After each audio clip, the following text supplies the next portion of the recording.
Mataas na grado ang binigay ng ilang senador sa SONA ni Pangulong Ferdinand R. Marcos Jr. tulad na lang ni Senator Grace Poe. Aniya, pinapahinggan ng Pangulo ang hinaing ng mamamayan. 99.8.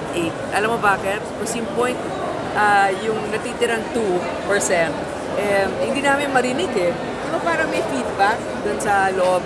Pero para sa akin, maganda dahil komprehensibo, hindi lamang kung ano ang plano, kung hindi anong nagawa, at higit sa lahat, hindi tayo nagmukhang duwag.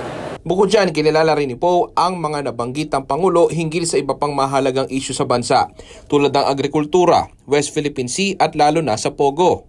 Yung pinag-usapan din niya ang teritoryo natin, na pinaninindigan niya ang ating teritoryo at ibinaban na niya sa wakas ang mga Pogo.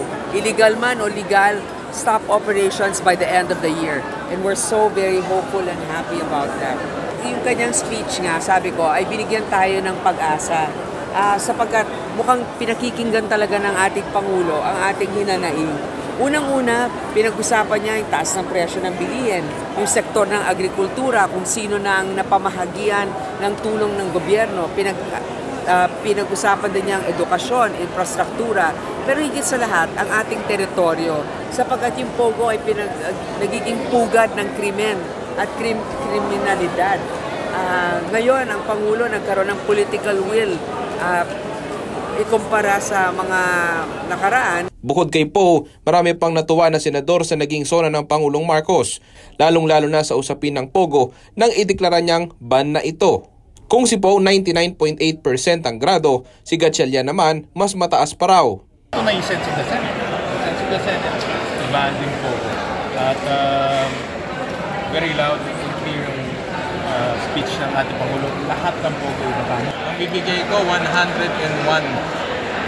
Because of the banning of Pogo. Maging mga nasa oposisyon naniniwalang malaking bagay ang inanunsyo ng presidente tungkol sa Pogo. Yung makapaniwala. Pero nung sinabi nila, effective today, ban ang Pogo, mag-wind down lahat ng mga nagkatapusan ng at gawa na lang ng paraan sa malaking tagumpay sa mga babae at bata na nagsumbong at sa mga whistleblower. Si Senator Bongo nagpasalamat naman sa presidente sa pangakong dadagdagan pa ang mga super health center sa bansa.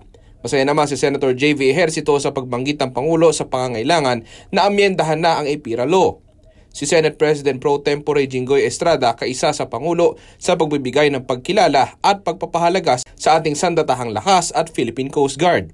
Habang para kay Senate President Francis Escudero, dahil ang tutok ng talumpati ni Pangulong Marcos para sa akin ay tungkol sa pagpapabilis, pagpapagaang at pagpapadali sa pasanin at buhay ng tao.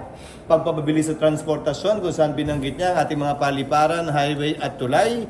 Pagpapagaang ng pasanin ni Juan de la Cruz kaugnay sa presyo ng bigas, kuryente at gayon din sa ating mga OFWs at mga naghahanap ng trabaho dito man sa ibang bansa.